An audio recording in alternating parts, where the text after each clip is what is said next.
முக்கிய செய்திகள். வயநாடு நிலச்சரிவில் பலியானோர் எண்ணிக்கை 135ஆக உயர்வு. தோண்ட தோண்ட உடல்கள் கிடைப்பதால் உயிரிழப்பு அதிகரிக்கும் சோகம். இருந்த தடமே தெரியாமல் புதைந்து போன மலை கிராமங்கள். கண்ணெதிரே உறவுகளை பறிகொடுத்து தவிக்கும் மக்கள். இதுவரை இல்லாத பேரழிவை கேரளா சந்தித்திருப்பதாக பினராயி விஜயன் கவலை. மருத்துவம் மற்றும் மீட்பு குழுக்களை அனுப்பி உதவிக்கரம் நீட்டிய மு.க. ஸ்டாலின். மேட்டூரிலிருந்து வினாடிக்கு 1 லட்சம் கன அடி நீர் வெளியேற்றம். காவிரி கரையோர மாவட்டங்களுக்கு வெள்ள அபாய எச்சரிக்கை. சாதிவாரி கணக்கெடுப்பை நடத்தியே தீர்வோம் என ராகுல் காந்தி உறுதி. இழிவுபடுத்தினாலும் தொடர்ந்து போராடுவேன் என பாஜகவுக்கு பதிலடி.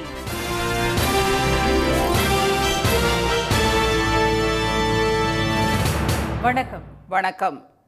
கேரளாவின் வயநாட்டில் ஏற்பட்ட அதிபயங்கர நிலச்சரிவில் சிக்கி பலியானவர்களின் எண்ணிக்கை 135ஐ கடந்துள்ளது. இயற்கை எழில் கொஞ்சும் அந்த மாநிலத்தின் தென்மேற்கு பருவமழை தீவிரமடைந்துள்ளது. கடந்த சில நாட்களாக மாநிலம் முழுவதும் பரவலாக மழை பெய்த நிலையில் வயநாடு மாவட்டத்தில் நேற்று முன்தினம் இரவு கொட்டிய அதிகனமழையால் ஆறுகளில் காட்டாற்று வெள்ளம் ஏற்பட்டது. இதன் காரணமாக பல இடங்களில் அடுத்தடுத்து நிலச்சரிவு உருவானது. சூரல்மலை பகுதியில் அதிகாலையில் 2 நிலச்சரிவுகள் ஏற்பட்டதில் கட்டடங்கள், சொகுசு கார்கள் நீரில் அடித்துச் செல்லப்பட்டன. வீடுகளில் கண் அயர்ந்து தூங்கிய ஏராளமான மக்கள் மண்ணோடு மண்ணாக புதைந்தனர். தொடர் நிலச்சரிவுகளால் வைத்திரி, வெள்ளேரிமலை, மேப்பாடி உள்ளிட்ட பகுதிகளில் பயங்கர பாதிப்புகள் ஏற்பட்டன.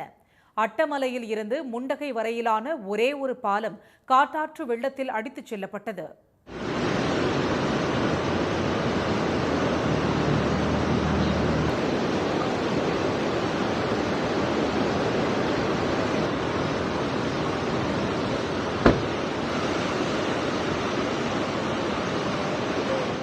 வயநாடு சூரல்மலை நிலச்சரிவில் 500 வீடுகள் தரைமட்டமாகின.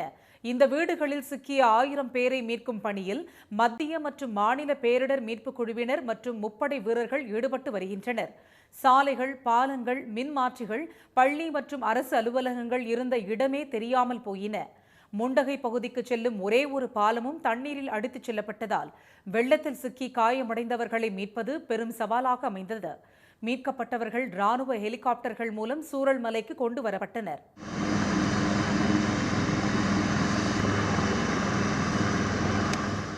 திரும்பும் திசையெல்லாம் பெரும் பாறை சிதறல்களும் இழுத்துச் செல்லப்பட்ட சொகுசு கார்களாகவும் அந்த பகுதிகள் காட்சியளிக்கின்றன. ஆங்காங்கே சிதறி கிடக்கும் கால்நடைகள் மற்றும் மனிதர்களின் சடலங்கள் காண்போரை கண்கலங்க செய்கிறது. உறவுகளை இழந்த ஏராளமானோர் மாயமானவர்களை தேடி அலைகின்றனர். இந்த விபத்தில் சிக்கி 2 தமிழர்கள் உட்பட 130க்கும் மேற்பட்டோர் உயிரிழந்த நிலையில் தொடர்ந்து பெய்து வரும் மழைக்கு நடுவிலும் இடைவிடாது மீட்புப் பணிகள் நடைபெற்று வருகின்றன. கட்டுப்பாட்டு அறைகளை தொடங்கியுள்ள கேரள மாநில அரசு 8086010833 9656 938689 ஆகிய உதவி எண்களை அறிவித்துள்ளது. வைத்திரி, கல்பட்டா, மேப்பாடி, மனந்தவாடி உள்ளிட்ட மருத்துவமனைகள் அனைத்தும் தயார் நிலையில் உள்ளன. கேரளாவில் ஏற்பட்ட கோர நிலச்சரிவால் தோண்ட தோண்ட உடல்கள் கிடைத்து வரும் நிலையில் அழகிய 3 கிராமங்கள் இருந்த இடமே தெரியாமல் போனது. வயநாடு மாவட்டத்தில் இடைவிடாது கொட்டிய 57 சென்டிமீட்டர் கனமழையால் ஏற்பட்ட காட்டாற்று வெள்ளத்தில் அடுத்தடுத்து நிலச்சரிவு ஏற்பட்டது. இதில் அந்த மாநிலத்தின் எழில் மிகுந்த கிராமங்களாக இருந்த சூரல்மலை, முண்டகை, மேப்பாடி ஆகியவை மண்ணில் புதைந்தன. அழகிய கட்டமைப்புகளாக இருந்த அந்த கிராமங்கள் இருந்த இடம் தெரியாமல் கரும்பாறை சிதறல்களாக காட்சியளிக்கின்றன.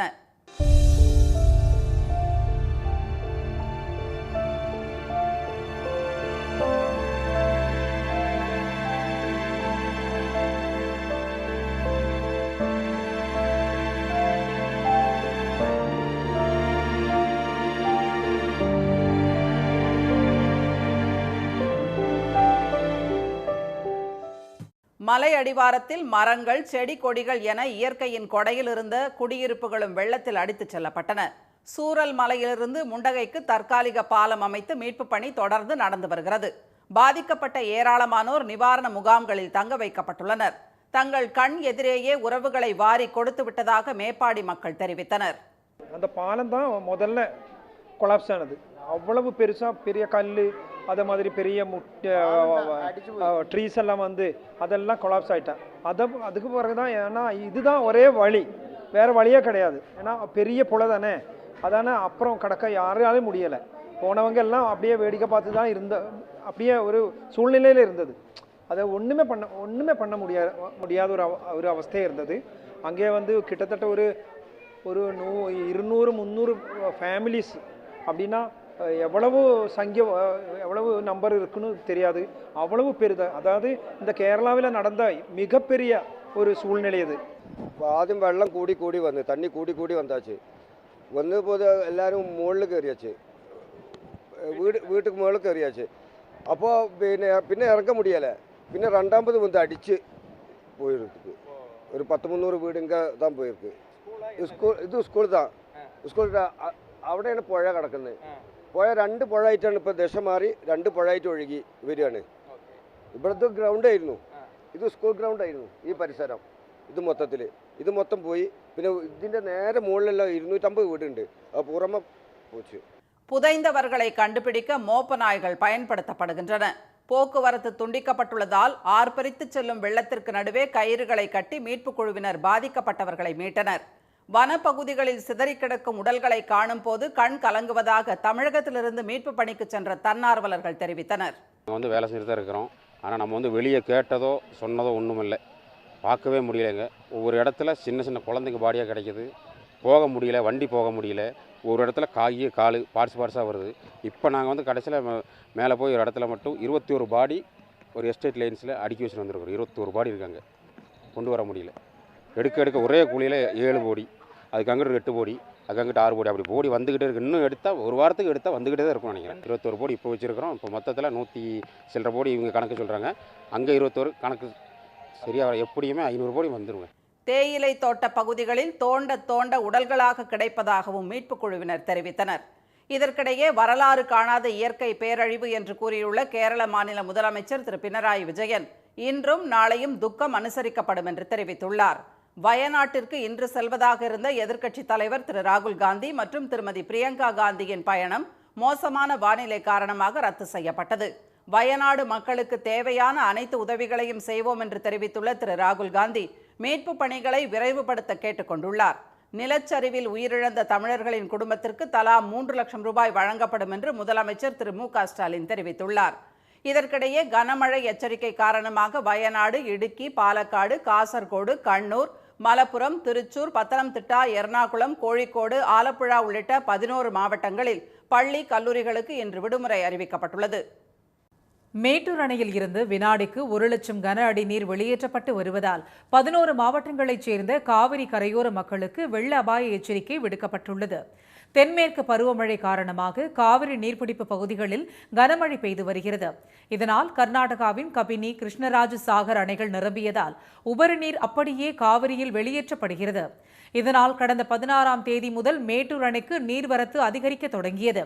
இதையடுத்து கடந்த 28ஆம் தேதி அணையில் இருந்து சேலம், நாமக்கல், ஈரோடு மாவட்டங்களில் 45,000 ஏக்கர் விளைநிலங்களின் பாசனத்திற்காக தண்ணீர் திறக்கப்பட்டது.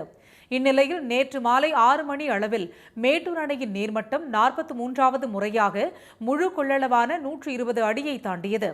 இதையடுத்து அணையின் 16 கண் மதகுகள் வழியே தண்ணீர் திறந்து விடப்பட்டது. காலை 7 மணி நிலவரப்படி வினாடிக்கு 1 லட்சம் கன அடி நீர் வெளியேற்றப்பட்டு வருகிறது.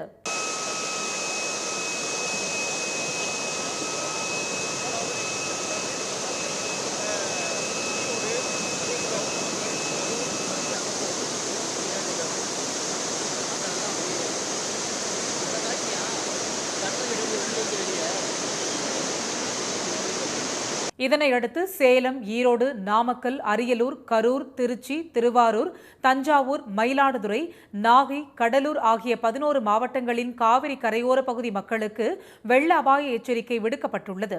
இந்நிலையில் மேட்டூரில் காவிரி கரையோர பகுதிகளான பெரியார் நகர், வ.உ.சி. நகர், தங்கமாபுரி பட்டினம் ஆகிய இடங்களுக்கு நள்ளிரவில் ஆய்வு மேற்கொண்ட ஆட்சியர் திருமதி பிருந்தா அப்பகுதி மக்களை வருவாய்த்துறையினர் மூலம் தற்காலிக முகாம்களுக்கு அனுப்பி வைத்தார். இதுபோல் நாமக்கல் மாவட்டம் குமாரபாளையம் காவிரி ஆற்றில் வெள்ளப்பெருக்கு ஏற்பட்டுள்ளதால் கரையோர பகுதிகளைச் சேர்ந்த 204 பேர் தற்காலிக முகாம்களில் தங்க வைக்கப்பட்டுள்ளனர்.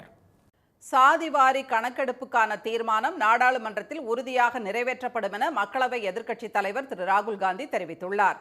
மக்களவையில் மத்திய பட்ஜெட் மீதான விவாதத்தின் போது பட்ஜெட் தயாரிப்பு குழுவில் சமூக ரீதியாக எத்தனை பேர் உள்ளனர் என்ற அவரது பேச்சிற்கு முன்னாள் மத்திய அமைச்சர் திரு அனுராக் தாக்கூர் நேற்று பதிலளித்து பேசினார். அப்போது சாதிவாரி கணக்கெடுப்பை கேட்பதே சிலருக்கு வாடிக்கையாகிவிட்டதாக திரு ராகுல் காந்தியை மறைமுகமாக விமர்சித்தார். இதற்கு எதிர்க்கட்சி உறுப்பினர்கள் கடும் எதிர்ப்பு தெரிவித்ததால் அவையில் கடும் அமளி ஏற்பட்டது. पूर्व प्रधानमंत्री जी ने RG1 ने ओबीसी को आरक्षण देने का विरोध किया था। RG1 ने ओबीसी को आरक्षण देने का विरोध किया था। அப்போது தம்மை எத்தனை கேலி கிண்டல்கள் செய்தாலும் சாதிவாரி மக்கள் தொகை கணக்கெடுப்புக்கான தீர்மானத்தை நாடாளுமன்றத்தில் நிறைவேற்றியே தீர்வோம் என்று திரு ராகுல் காந்தி பதிலடி கொடுத்தார். ஒட்டுமொத்த ஓபிசி மக்களையும் பாஜக கேலி செய்வதாக கண்டனம் தெரிவித்த அவர் பாஜகவின் சக்கர வியூகம் தகர்த்து எறியப்படும் என்றும் ஆவேசமாக சூளுரைத்தார். जितना मेरा आप लोग इंसल्ट करना चाहते हैं आप खुशी से करिए, आप रोज करिए, मगर एक बात मत भूलिए, जाति जनगणना को हम यहाँ पास करके दिखाएंगे। धन्यवाद। जितना करिए। இதனிடையே மத்திய அரசு சாதிவாரி கணக்கெடுப்பை நடத்துவதை உறுதி செய்ய அனைவரும் இணைந்து பணியாற்றுவோம் என்று முதலமைச்சர் திரு மு க ஸ்டாலின் அழைப்பு விடுத்துள்ளார். எக்ஸ் வலைதள பக்கத்தில் அவர் வெளியிட்டுள்ள பதிவில் கடந்த 3 கல்வி ஆண்டுகளில் 15,066 மருத்துவம் மற்றும் பல் மருத்துவ படிப்புகளுக்கான இடங்கள் பிற்படுத்தப்பட்ட மாணவர்களுக்கு கிடைத்துள்ள செய்தியை பகிர்கையில் தமது நெஞ்சில் பெருமை பொங்குவதாக அவர் கூறியுள்ளார். இந்த சாதனையின் முக்கியத்துவத்தை அடிக்கோடிட்டு காட்டி இந்தியா முழுவதும் ஓபிசி ஒதுக்கீடு குறித்த பல பயனுள்ள விவாதங்களுக்கு வழிவகுத்ததில் அகில இந்திய சமூக நீதி கூட்டமைப்பு பெரும் பங்காற்றியுள்ளதாகவும் திரு ஸ்டாலின் தெரிவித்துள்ளார். எனவே மத்திய அரசு சாதிவாரி மக்கள் தொகை கணக்கெடுப்பை நடத்துவதை உறுதி செய்வதே நமது உடனடி பணி என்று கூறியுள்ள அவர் அப்போதுதான் பிற்படுத்தப்பட்ட சமூகங்களின் விகிதத்தை அறிந்து சமூக நீதியை நிலைநாட்டும் வகையில் நமது பங்கை பெற முடியும் என்றும் அதனை சாதிக்க அனைவரும் ஒன்றிணைந்து பணியாற்றுவோம் என்றும் பதிவிட்டுள்ளார். மதுரை அருகே கப்பலூர் சுங்கச்சாவடியை இடமாற்றம் செய்யக்கோரி போராட்டத்தில் ஈடுபட்ட அதிமுகவினர் கைது செய்யப்பட்டனர். திருமங்கலம் அடுத்த கப்பலூர் பகுதியில் தேசிய நெடுஞ்சாலைத்துறை சார்பில் 2012ஆம் ஆண்டு சுங்கச்சாவடி அமைக்கப்பட்டது. திருமங்கலம் மற்றும் கப்பலூர் சிப்காட் தொழிற்பேட்டைக்கு இடையில் இது அமைந்துள்ளதால் திருமங்கலம் செல்லக்கூடிய உள்ளூர் வாகனங்களும் சிப்காட் தொழிற்சாலைகளுக்கு செல்லக்கூடிய வாகனங்களும் கட்டணம் செலுத்த வேண்டிய நிலை உள்ளது. இதற்கு எதிராக அப்பகுதி மக்கள் தொடர்ந்து போராட்டம் நடத்தி வரும் நிலையில் நேற்று கடைகளை அடைத்து அப்பகுதி வணிகர்கள் எதிர்ப்பை தெரிவித்தனர். இதற்கு ஆதரவாக எதிர்க்கட்சி துணைத் தலைவரும் திருமங்கலம் தொகுதி எம்எல்ஏவுமான திரு RP உதயகுமார் தலைமையில் அதிமுகவினர் நேற்று சுங்கச்சாவடியை முற்றுகையிட்டனர்.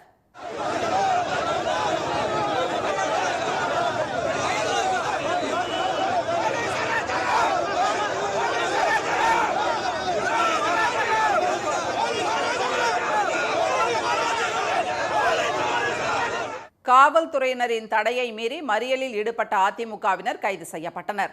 நகர் பகுதியை ஒட்டி அமைந்துள்ள கப்பலூர் சுங்கச்சாவடியை உடனே இடமாற்றம் செய்ய வேண்டும் என்றும் உள்ளூர் வாகனங்கள் கட்டணமின்றி சென்று வர நடவடிக்கை எடுக்க வேண்டும் என்றும் போராட்டத்தில் ஈடுபட்டவர்கள் வலியுறுத்தினர்.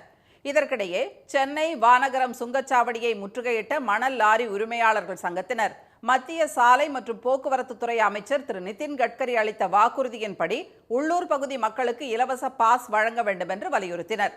இதையடுத்து பேச்சுவார்த்தை நடத்திய சுங்கச்சாவடி ஊழியர்கள் 50% சலுகை கட்டண பாஸை வழங்கினர். தஞ்சை டெல்டா மாவட்டங்களின் பாசனத்திற்காக கல்லணை இன்று திறக்கப்படும் நிலையில் சம்பா சாகுபடிக்காக விவசாயிகள் உற்சாகமாக தயாராகி வருகின்றனர். காவிரி ஆற்றின் மீது சோழ மன்னர் கரிகால சோழனால் 1ஆம் நூற்றாண்டில் கட்டப்பட்ட கல்லணை உலகின் மிக பழமையான அணையாக கருதப்படுகிறது. கடந்த 19ஆம் நூற்றாண்டில் ஆங்கிலேயர் ஆட்சி காலத்தில் புதுப்பிக்கப்பட்ட இந்த வரலாற்று சிறப்புமிக்க அணை இன்று வரை முழு பயன்பாட்டில் இருந்து வருகிறது. இந்நிலையில் பாசனத்திற்காக இன்று காலை 9:15 மணியளவில் கல்லணையில் தண்ணீர் திறக்கப்பட உள்ளது. இதையடுத்து சம்பா சாகுபடிக்கு உரிய காலத்தில் தண்ணீர் கிடைப்பதால் நடப்பாண்டில் விவசாயம் செழிப்பாக இருக்கும் என்று விவசாயிகள் மகிழ்ச்சி தெரிவித்தனர். விவசாயம் சிறப்பாக இந்த வருஷம் இருக்கும் நாங்கள் எதிர்பார்க்குறோம். அதே போல் விவசாய பணிகள்லாம் நாளை திறந்துலேருந்து விதை விட்டு உழவு பணிகள்லாம் ஆரம்பித்து நடக்கிறதுக்கு 1 மாதம் ஆகும் நடவு ஆரம்பிக்க. முன்கூறுவை பட்டத்துக்கு வேணால் தண்ணி தேவைப்படும். அதுவரை இப்போ வந்திருக்க தண்ணியை கடைமடை பகுதிக்கு இப்போ ஒரு பட்டுக்கோட்டை சைடு இந்த பக்கம் வறண்ட பகுதிக்கெல்லாம் தண்ணியை கடைசி வர முறை வைக்காமல் நிலத்தடி நீர் மட்டம் உயர்றதுக்கான வழியை தொடர்ந்து விடணும். ஆண்டுதோறும் ஆகஸ்ட் மாத தொடக்கத்தில் தஞ்சாவூர், திருவாரூர், நாகப்பட்டினம், மயிலாடுதுறை ஆகிய மாவட்டங்களில் சுமார் 11 லட்சம் ஏக்கர் பரப்பில் சம்பா சாகுபடி நடைபெறுவது வழக்கம். இந்த ஆண்டு காவிரி நீர்பிடிப்பு பகுதிகளில் பெய்த கனமழை காரணமாக மேட்டூர் அணையில் இருந்து வினாடிக்கு 81,500 கன அடி நீர் திறந்துவிடப்பட்டுள்ளது. இந்த தண்ணீர் அதிகாலையில் கல்லணையை வந்தடைந்த நிலையில் காவிரி, வெண்ணாறு, கல்லணை கால்வாய் ஆறுகளுக்கு தண்ணீர் பகிர்ந்து அளிக்கப்பட உள்ளது. முன்னதாக முக்கொம்புவுக்கு வந்த காவிரி நீரை விவசாயிகள் மலர் தூவியும் நெல்மணிகள் தூவியும் மகிழ்ச்சியுடன் வரவேற்றனர். கல்லணையில் தண்ணீர் திறக்கப்படுவதை அடுத்து இயற்கை உரத்திற்காக ஆடு மாடுகளை வெளிநிலத்தில் கிடைப்போட்டும் டிராக்டர்கள் மூலம் வயல்களை உழுதும் டெல்டா பகுதி விவசாயிகள் சம்பா சாகுபடிக்காக நிலத்தை தயார்படுத்தி வருகின்றனர். இதனிடையே தஞ்சை மாவட்டம் கீழணையில் சட்டர்களை சீரமைக்கும் பணியில் பொதுப்பணித்துறையினர் தீவிரமாக ஈடுபட்டுள்ளனர். ஆடிப்பெருக்கை முன்னிட்டு கல்லணையில் இருந்து கீழணைக்கு கொள்ளிடம் ஆற்றின் வழியே தண்ணீர் திறக்க திட்டமிடப்பட்டுள்ளது. மேலும் கீழணை மூலம் கடலூர், தஞ்சை, மயிலாடுதுறை மாவட்டங்களில் மொத்தம் 1,31,000 ஏக்கர் வெளிநிலங்கள் பாசனம் பெறுகின்றன. எனவே கீழணை பாசனத்திற்கு உட்பட்ட பகுதிகளைச் சேர்ந்த விவசாயிகளும் சம்பா சாகுபடிக்கு மகிழ்ச்சியுடன் தயாராகி வருகின்றனர். தொழில் நகரமான கோவையில் நாளுக்கு நாள் அதிகரிக்கும் வாகனங்களால் கடுமையான போக்குவரத்து நெரிசல் ஏற்பட்டுள்ளது. இதனை கட்டுப்படுத்த கட்டப்படும் மேம்பால பணிகளை விரைந்து முடிக்க வேண்டும் என்று வாகன ஓட்டிகள் கோரிக்கை விடுத்துள்ளனர். தென்னிந்தியாவின் மான்செஸ்டர் என்று அழைக்கப்படும் கோவை கல்வி நகரமாகவும் திகழ்கிறது. இங்கு கடந்த 10 ஆண்டுகளில் வாகனங்களின் எண்ணிக்கை 100% அதிகரித்துள்ளதால் திரும்பும் திசையெங்கும் போக்குவரத்து நெரிசலாகவே காணப்படுகிறது. இதை சமாளிக்க சாலை விரிவாக்கம் செய்யப்படுவதுடன் மேம்பாலங்களும் கட்டப்பட்டு வருகின்றன. இதன் காரணமாகவும் போக்குவரத்து நெரிசல் ஏற்படுவதாக வாகன ஓட்டிகள் கவலை தெரிவித்துள்ளனர். குறிப்பாக திருச்சி சாலையில் ராமநாதபுரம், மேட்டுப்பாளையம் சாலையில் கவுண்டம்பாளையம், GN மில்ஸ், பெரியநாயக்கன் பாளையம் உள்ளிட்ட பகுதிகளில் போக்குவரத்து நெரிசலை குறைக்க மேம்பாலங்கள் கட்டப்பட்டுள்ளன. அவினாசி சாலை, பொள்ளாச்சி சாலை போன்ற பிரதான சாலைகளிலும் மேம்பாலங்கள் கட்டப்பட்டு வரும் நிலையில் இப்பணிகளை விரைந்து முடிக்க வாகன ஓட்டிகள் கோரிக்கை விடுத்துள்ளனர். இந்த யூட்டர்னு இதெல்லாம் கொஞ்சம் டிராஃபிக்காக இருக்கும். மற்றபடி பார்த்தீங்கன்னா ஈவினிங் அதே மாதிரி பீக் ஹவர் இருக்கும். 5 மணிலேருந்து 8 மணி மட்டும் அதில் டிராஃபிக் இருக்கும். நார்மலாக எப்பயும் போல் மதியம்லாம் கொஞ்சம் நார்மலாக தான் இருக்கும். விடுறதான் கொஞ்சம் சிரமமாக தான் இருக்குது. இந்த பாலை வேலை முடிஞ்சிச்சுன்னா கொஞ்சம் ஈஸியாக இருக்கும்னு நினைக்கிறேன். போக்குவரத்து நெரிசலால் பொழுதெல்லாம் அவதிப்படும் தங்களுக்கு உடல் ரீதியாகவும் மன ரீதியாகவும் கடும் இன்னல்கள் ஏற்படுவதாக வாகன ஓட்டிகள் வேதனை தெரிவிக்கின்றனர். தொழில் வளங்களால் ஏற்றம் காணும் கோவை மாநகரில் ஏற்படும் போக்குவரத்து நெரிசலை விரைவாக சீர் செய்ய அரசு உரிய நடவடிக்கை எடுக்க வேண்டும் என்று அவர்கள் வலியுறுத்தியுள்ளனர். நேபாளத்தில் நடைபெற்ற சர்வதேச சிலம்ப போட்டிகளில் பதக்கம் வென்ற தமிழக வீரர்களுக்கு சென்னை விமான நிலையத்தில் உற்சாக வரவேற்பு அளிக்கப்பட்டது. நேபாளத்தின் பொக்காரா நகரில் நடைபெற்ற சர்வதேச சிலம்ப போட்டியில் இந்தியா, சீனா, நேபாளம், திபெத் ஆகிய நாடுகளைச் சேர்ந்த சிலம்ப வீரர்கள் பங்கேற்றனர். இதில் பயிற்சியாளர் மல்லிகா தேவராஜ் தலைமையில் சென்னையைச் சேர்ந்த சிலம்ப மாணவர்கள் இந்தியா சார்பில் பங்கேற்றனர். இவர்கள் தனித்திறன், தொடுமுறை, வேல்கும்பு, இரட்டை கும்பு உள்ளிட்ட பிரிவுகளில் பங்கேற்று வெற்றி வாகை சூடி 5 தங்கம், 3 வெள்ளி, 2 வெண்கலம் என 10 பதக்கங்களை வென்று சாதனை படைத்தனர். இந்நிலையில் தாயகம் திரும்பிய அவர்களுக்கு சென்னை விமான நிலையத்தில் உற்சாக வரவேற்பு அளிக்கப்பட்டது. மீண்டும் முக்கிய செய்திகள்.